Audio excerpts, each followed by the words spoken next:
Good afternoon, Parkland family. It's Beth and Jason with this week's edition of The Bulletin.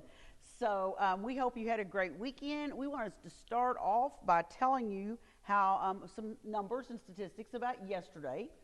So, Jason, you want to talk about the Lord's Supper? The Lord's Supper was different, and it worked out really, really well. It was so nice to join with everybody yesterday and participate in that. Yes. And everybody did great. We had the communion sets set up out in the foyer, and they'd come in and they'd grab their stuff. Everybody sit down and had a great time worshiping together. Pastor Chris did a great message yesterday on Joshua and leading differently, you know, how things are going to be different. Yeah. And if God directs us in a different direction, we're going in a different direction. That's right. So everything was amazing. Looked like we had good numbers yesterday. We did. We had 232. That's a little down, not much, like 10 people down from the week before. So, you know, we missed you 10 people, but it's not a concern that we were, yes. I thought communion went well. Jason and I had a little conversation before worship yesterday morning about how we were fully expecting people to rip the cellophane off their juice, and when they did, we would have juice all over the floor, all over our members, but as far as I know, that didn't happen. So we're just a smart congregation. We got that figured out, and we made that work. So, although it did sound like a whole bunch of people opening candy. Yes, there was that little crinkle in there. But it was great. Yes. And so hopefully we'll hang in there with this until we're able to do more in-person type, more personal kind of thing. So that went well. Okay, read the Bible for life. We've announced this many weeks, but Jason says if you're a last-minute person, the last minute has arrived. Yes. And so if you're going to join, you have to join this week. We have how many books left? We have 8 books left.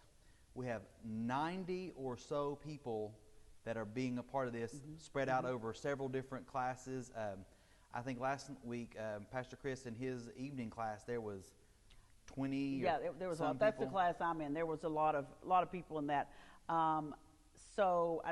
You may not want to do this because you're on Zoom because you are afraid you may have to talk with that many people. Don't worry about that. If you want to talk, you can, but if you don't, you know, it's not like you're having a one-on-one session. So don't let that hold you back because this is the last week to do that. So we need to get you involved in that. Yeah, and it's going to be a great Bible, great teaching on how to study the Bible. Yes. Okay, several of you have been listening to the governor, which we are glad you are, and he has said no trunk or treats. But we were never really doing ours the way he says not to do it. We were never going to walk around. We were never going to let people be without masks. We were never going to put people together. So we had a plan to go over and above the governor's requirements for our particular event. But we realized that because we were calling it a trunk or treat, that was scaring some of you. So Pastor Chris came up with this quite clever name. We are now calling it the Drive-By Treat Parade. Now, it's always been a Drive-By Treat Parade, but we just named it that, so now our name would go with our with what we're doing. So we got, how many cars? 20? I think there's 20 cars, no duplicates. Everybody's doing something different, which will be really nice. All the candy will be pre-packaged, and we'll hand it out. We'll actually go to the car and hand the candy out to the people. Nobody will be out. You know, everybody will wear a mask the whole time. Yes. Even though it's outside, technically it is outside, but even though it's outside, we're going to make sure we have got to keep people safe. So you'll have to we'll all wear masks, and the cars will be a spot or two between them. So people should be super safe, and we're not breaking any of the governor's requirements. We got it all covered. And I'm excited that we're able to do that. Yes. And we were ahead of the ball game because when he started talking about trunk or treat, my heart sunk a little bit, and then I was like, wait a minute. We're not doing anything like what he's saying not to do. So not at all. So we didn't have to make any radical changes with this. No, so we're good. So you can start inviting your friends. You decide who you want in the car with you. I would suggest that each family come in their own car. Yeah. That would be the safest thing I could think of. But do invite your friends. We'll have one booth where they won't have to register or anything like that, but we'll just have a booth where we hand out some church information. So if they're unchurched and they want to come, they're welcome to come. And if you want to start bringing money for candy, because one of the things that we're trying to do is limit the number of people that handle things, and so we would like to buy the candy through the church so we can limit the number of people that touch it. And so if you'd like to start giving to that, yes, that would be great. Give through your offering or drop it by the office, and then we'll purchase the candy. Right. And a few of our members handed me some cash on Sunday, so I made sure I put that in the little candy cash stack. But so we got a little bit, but if we have a whole lot of people, we're going to need a whole lot of candy. Yeah. So whatever you can do. We may have a lot of people because if people are not going door to door and some of those things, so we may have quite a few people. So we need lots and lots and lots of candy. Yeah, especially if we can assure them this is safe. Yes. So that's excellent. Okay, so we're excited about that. All right, let's see what's next, Jason. Then we have nothing. There it is. October is World Hunger Month. This coming Sunday, October the 11th, is actually World Hunger Sunday. Okay. In the past, we've passed out little lunch bags or little like Chinese takeout boxes or little loaves of bread, plastic banks, and collected change. Well, this year, for numerous reasons, changes of a shortage and COVID and those things, we're not going to hand out those things, but we are still collecting for global hunger relief the whole month of October. Even though this Sunday is the Sunday, we're collecting through the whole entire month of October. Now, 100% of everything that's given goes directly to World Hunger. Yes.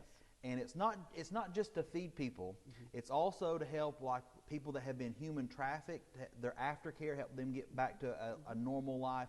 It's also to help people with clean water and those kind of things. So it goes for more than just feeding them. It also goes to helping them get back into life. And it's a great ministry that we can be a part of. So we have a group of ladies that are members at Parkland that have done some work in human trafficking, like helping the girls get out and help train them for jobs and things like that. So it's neat that this money goes to something that we have worked with ourselves. So that's a great thing. So you can give through the whole month of October. Okay. Oh, here's choir.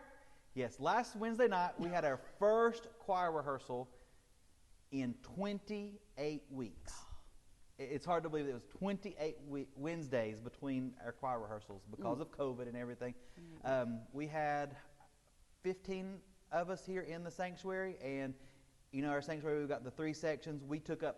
15 people took up half of our sanctuary. We had everybody spaced out.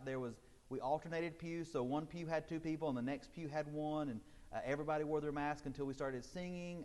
People that were here felt comfortable, that they felt comfortable singing it without their mask on. So we have choir practice this Wednesday night at 6:30 here in the sanctuary. Park over on the south side and come in door number 3 of our building. And wear your mask, come in and join. We'll have everybody spaced out, and it'll just be great. And so we're looking forward to getting the choir back and running. So if you want to sing, and we're all going to do something for Christmas and hang of the green, so we're going to start preparing for that. So just come and be a part. It was one of our ladies talked about how therapeutic it was. Oh, okay, good. And so it was nice to be back. Yeah, I'm really bad with those north and south sides. So just come in door number 3. That's the handicap door. Yeah. You don't have to worry about. It would be the side of the building where we have the pull-through, the portico. Yes. Okay. This is you. Yeah. We have y'all have done an amazing job covering our doors with temperature takers and all the other stuff, but we still do need a couple of volunteers to help in the tech ministry. If you would like to help with the PowerPoints on Sunday morning, or help in the gym run the PowerPoints, or help with the sound or video, let me know. Most of what we do, we can show you in less than 5 minutes how to do it. And it's a great ministry need. If you are a person that doesn't like to be up in front of everybody, it's a great behind-the-scenes ministry. So see me, and we'll get you hooked up and get you plugged in for that. We were short a temperature-taking volunteer Sunday night, so I filled in. And I must confess that through all this time about getting volunteers, I have never actually done this job. It's hard. It's not hard like intellectually hard, but there's a lot to think about. People are coming in, and you got to take their temperature and ask the questions and give them an armband and write it down.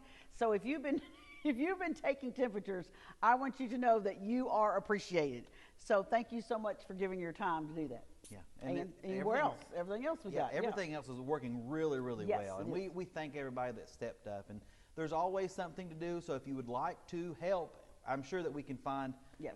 a ministry area for you to do behind the scenes, out in front, whatever. Yep. Let us know, and we'll get Yesterday you was my first day in extended session. I had a great time playing with the 3-year-olds, but you know they could use help back there too. So if you've been thinking about doing extended session and you never signed up, it's super easy. Well, at least the 3-year-old room is. And so if you'd like to do that, you let the church officer Leanne Buchanan know, and she'll get you plugged into a Sunday. So, all right, Jason. I think that's it for this week. Wow, we done record time this week. We did. We were a little lengthy last week. We're sorry. So but we had a lot to talk about. We did have a lot to talk about. We did. So we're okay. All right. Well, you guys have a great week. And remember, keep Jesus first in your life and wear your mask. See y'all next week. Bye-bye.